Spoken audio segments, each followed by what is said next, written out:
ہاں جی، میں نے کہا ہم اللہ کی کچھ باتیں کرتے ہیں بجائے اس کے کہ فارغ رہیں۔ دیکھیے زمین جو ہے نا یہ اللہ نے بنائی ہے، آسمان اللہ نے بنایا ہے، اور یہ جس سے بھی پوچھو نا، چاہے پڑھا لکھا ہے چاہے ان پڑھ ہے، کسی سے پوچھو یہ زمین کس نے بنائی، یہ آسمان کس نے بنایا، ہوائیں کون چلاتا ہے، بارشیں کون برساتا ہے، اگر پوچھا جائے تمہیں کس نے پیدا کیا ہے، تمہارے باؤ اجداد کو کس نے پیدا، سارے کہیں گے اللہ نے۔ کوئی بھی نہیں کہے گا میں تو پڑھا لکھا نہیں ہوں مجھے تو یہ نہیں پتہ، نہیں، سب پتہ ہے۔ یہی چیز دیکھیے قرآن کا بھی یہی مضمون ہے، قرآن سادہ کتاب ہے اللہ کی، یقین کریں۔ یہی چیز اللہ تعالیٰ نے بیان کی اور پھر سوال کیا ہے کہ جب یہ سب کچھ میں نے کیا، اللہ تعالیٰ فرماتا ہے جب یہ سب کچھ میں نے کیا ہے تو پھر دوسروں کو کیوں پکارتے ہو؟ اللہ کے علاوہ جو دوسروں کو پکارتے ہو، ان کے سامنے جھکتے ہو، نظر و نیازیں کرتے ہو، یہ کیوں کرتے ہو؟ آگے سے ایک کافر مشرک جواب دیتے تھے کہ ہم نے اپنے آباء و اجداد کو اسی طرح کرتے پایا، ہمارے باپ دادا اسی طرح کرتے آ رہے تھے، یہاں چڑھاوے چڑھاتے تھے، عرس کرتے تھے، میلے کرتے تھے۔ آپ کو مشہور واقعہ یاد ہو جو ابراہیم علیہ السلام والا واقعہ ہے، ابراہیم علیہ السلام کی قوم بھی میلے کرتی تھی، عرس اور میلے کرنا ہمیشہ قوموں نے کیا ہے جو شرک کرنے والے لوگ ہوتے ہیں۔ تو ابراہیم علیہ السلام کو بھی کہتے ہیں کہ ہمیں آج آؤ ہمارے میلے پر چلو، تو ابراہیم علیہ السلام نے آگے کہا میری ذرا طبیعت خراب ہے، یہ تمہارے کفر و شرک نے گویا میری طبیعت خراب کر دی ہے، میں ذرا ان پر طبیعت ٹھیک کرتا ہوں۔ ارادہ ان کا تھا پورا ان کو سبق سکھانے کا۔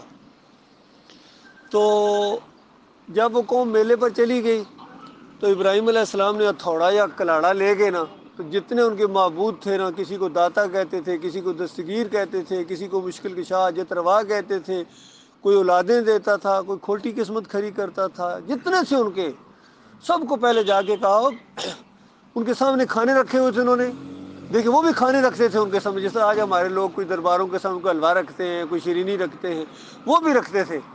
اور ابراہیم علیہ السلام نے ان سے کہا کھاتے کیوں نہیں ہو؟ طنزیہ کہا ان کو، یعنی ان کو ذلیل کرنے کے لیے کہ تم تو کھا بھی نہیں سکتے اور قوم تمہارے ساتھ کیا کر رہی ہے۔ پھر آگے سے بول بھی کوئی نہیں رہے، تو کہ بولتے بھی کوئی نہیں ہو، نہ کھاتے ہو نہ بولتے ہو، تو داتا دستگیر کیسے بنے ہوئے ہو؟ پھر تھوڑے سے ان کے اوپر ایسی ضربیں لگائیں نا، مالک جس طرح فرماتا ہے قرآن کے، گویا جپٹ پڑے ان کے اوپر، اور دائیں ہاتھ سے یعنی زبردست قسم کی، کسی کی ٹانگ توڑی، کسی کا بازو توڑا، کسی کا ناک توڑا، کسی کا کان توڑا، کوئی بھی آگے سے کچھ نہیں کر سکا ہے۔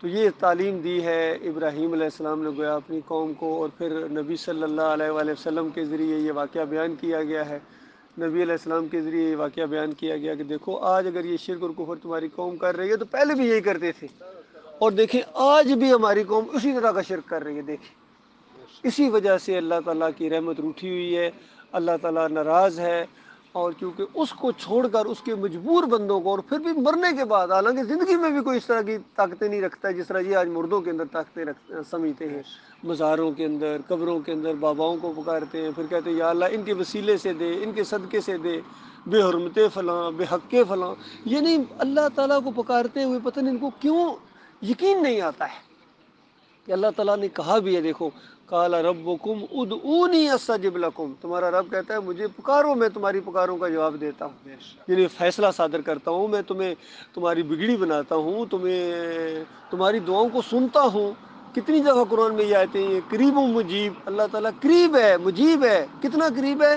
اللہ تعالیٰ فرماتا ہے نحن اقرب الیہ من حبل الورید، ہم ان کی رگے جان سے بھی زیادہ قریب ہیں، رگے جان اس سے بھی زیادہ قریب ہے۔ اللہ تعالیٰ سنتا ہے، ہر زبان کا خالق ہے، ہر زبان سمجھتا ہے، ہر زبان کا بنانے والا ہے۔ کیا وہی نہ سمجھے گا جس نے چیزیں بنائی ہیں؟ دل اس نے بنایا، وہ دلوں کے اندر اٹھنے والے وسوسوں کو جانتا ہے۔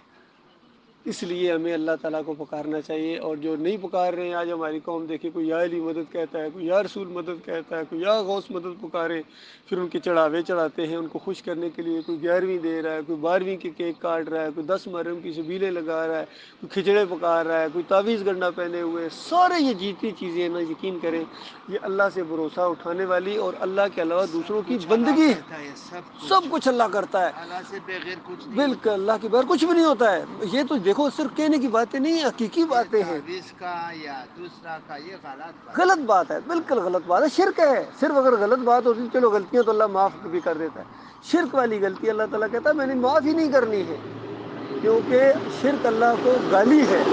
اللہ کو گالی دینے کے بعد انسان سمجھے کہ اللہ تعالیٰ مجھے جنت لے کے جائے گا، تو اللہ کو گالی نہیں دینی چاہیے۔ اللہ تعالیٰ روزی دیتا ہے، ہر چیز نعمت، دیکھیں بس سے ہوائی جہاز، ٹرینیں، کشتیاں، بحری جہاز، سائیکلیں، موٹر سائیکل، سب اللہ تعالیٰ کی دی ہوئی ہے.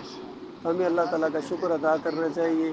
پھر قوم دیکھے فرقوں میں بنٹ گئی، کوئی بریلوی بن گیا، کوئی دیوبندی بنا دیا گیا، کوئی اہل حدیث بنا دیا گیا، کوئی صوفی، چکڑالوی، سہروردی، نقشبندی، سرندی، پتہ نہیں کیا کیا ان کے لقب ہیں. اتنے فرقوں کے اندر بٹ کے ان کی طاقت کو پارا پارا کر دیا شیطان نے. اسی وجہ سے دیکھو کبھی امریکہ آ کے مارتا ہے، کبھی رشیا آ کے مارتا ہے، کبھی انگریز پہلے آئے ہیں مارنے کے لیے. یہ اللہ کے عذاب ہیں، یہ اللہ کے عذاب ہے میرے بھائیوں. فلسطین کا آدمی ہاں دیکھو کتنا مر گیا. بالکل. تو بھائی اللہ کے عذاب ہیں. جب بچہ تم کیا ہاں غلطی ہے. بچوں کی غلطی یہ ہے، دیکھیے جب اللہ تعالیٰ کا عذاب آتا ہے نا، پھر اللہ تعالیٰ بھیڑ بکریوں کو بھی نہیں چھوڑتا ہے. ان کی کیا غلطی ہے؟ اللہ کا عذاب جب آتا ہے پھر بچے بھی بیچ میں رگڑے جاتے ہیں. دیکھیں نوح علیہ السلام نے کیا دعا کی تھی؟ یا اللہ ان کے بچوں کو بھی نہ چھوڑ، بے ایمانوں کو، بڑے ہو کے بے ایمان کافر و مشرک ہی بنیں گے. تو اس سے اللہ تعالیٰ کا جب عذاب آتا ہے نا، پھر بچے اور عورتیں نہیں دیکھی جاتی ہیں. ہاں یہ اور بات ہے کہ جب قیامت کے دن انسان اٹھے گا اپنی اپنی نیت کے مطابق اٹھے گا. جس کی نیت کی ٹھیک ہوگی، اگر بیچ میں اس عذاب میں کوئی مومن مارا عمل گیا، کا بات ہے، ہاں عمل کا. امال نہیں، ایمان کا بات ہے. امال تو ٹھیک ہے، امال تو دیکھیے اتنے امال میں نے دیکھے ہیں. ابھی جمعے والے دن آپ دیکھیں مسجدوں بری ہوتی ہیں، باہر روڈوں پر روکن مسلح بٹھا کے، یقین کیجیے جگہ ہی نہیں ملتی ہے گاڑی نکالنے کی، اتنے اعمال ان کے ہیں. لیکن اصل مسئلہ ایمان خراب ہے، ایمان کے اندر شرک ہے. عمل یہ کا مسئلہ، بات بھی ہے، ہاں عمل یہ کا مسئلہ بھی ہے. بھائی امال تو ہے نا، یہ میں کہہ رہا ہوں امال تو مانتے ہیں. اصل چیز جو ہے امال تو ہوتے ہی مومنوں پر ہیں. جن کا ایمان ہی خراب وہ ان پر امال ہے ہی نہیں ہے. اگر یہ نمازیں پڑھیں، روزے رکھیں، حج کریں، عمرے کریں، لیکن ساتھ یا علی مدد کہیں، یا رسول مدد کہیں، 11ویں دیں، واسطے وسیلے، بے حرمتے فلاں، بے حق فلاں، تو ان کا سارے اعمال برباد ہو جائیں گے. نیک کام بھی برباد ہو جائیں گے میرے بھائی. یہ اصل چیز ہے کہ ہم نے ان کو یہ بتانا ہے کہ دیکھو تم اعمال کرتے ہو، ایمان کو درست کر لو، نہیں تو اللہ تعالیٰ تمہیں بالکل منہ جہنم منہ کھولے انتظار کر رہی ہے. نمازوں کے باوجود، حج کے باوجود، عمرے کے باوجود تمہیں آگ کے اندر جانا پڑے گا.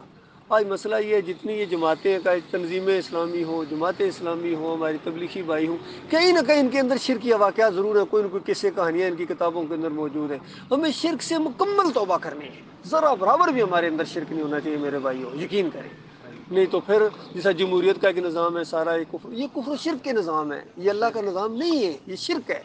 اس لیے ان سے توبہ کرنی چاہیے. پیری مریدی سے توبہ کریں، تعویذ گنڈے سے توبہ کریں، عرس اور میلوں سے توبہ کریں، جمہوریت سے توبہ کریں، پھر اللہ کے یکسو بندے بن جائیں. یقین کریں اللہ تعالیٰ پھر ایسے حکمران پر ہمارے اوپر لائے گا جو مومن ہوں گے، جن کا روب اور دبدبہ ہوگا. اس سے پہلے دیکھیں ابو بکر صدیق، عمر بن خطاب، عمر بن عبدالعزیز، عثمان رضی اللہ، اس طرح اللہ تعالیٰ لاتا رہا ہے مومنوں کے اوپر. نیک لوگ تو کافروں مشرکوں کے اوپر دبدبہ ہوتا تھا. اب کافروں مشرکوں کا ہمارے اوپر دبدبہ ہے، روب ہے. مارتے ہیں، ڈراتے ہیں، دمکاتے ہیں، کسی کی جرت ہی کوئی نہیں ہے. ہمارے پاس فوجیں موجود ہیں، کمانڈو دستے موجود، ایٹم بم موجود، پھر بھی کوئی عزت نہیں ہے پوری دنیا کے اندر. اس کی وجہ میرے بھائی شرک ہے. اللہ تعالیٰ شرک سے بچائے. معافی مانگو اپنے مالک اور خالق سے، اور اسی کو پھیلاؤ. یہ تبلیغ ہے، یہ تبلیغ ہے اللہ کے راستے میں. جو بھی کرے گا وہ بچ جائے گا. چاہے ایک بندہ بھی نہ مانے تب بھی تبلیغ جاری رکھو. کسی سے نہیں گھبرانا ہے، کسی سے نہیں ڈرنا ہے. اللہ تعالیٰ نے اس کا بہت اجر رکھا ہوا ہے. ایک قدم صبح کا یا ایک قدم شام کا جو اللہ کے راستے میں نکلتا ہے، تبلیغ، خالص ایمان کی تبلیغ، اللہ تعالیٰ نے بتایا یعنی اپنے نبی کے ذریعے دنیا اور جہان سے بہتر ہے یہ اللہ کے راستے میں نکلنا. اللہ تعالیٰ اس کی توفیق عطا فرمائے.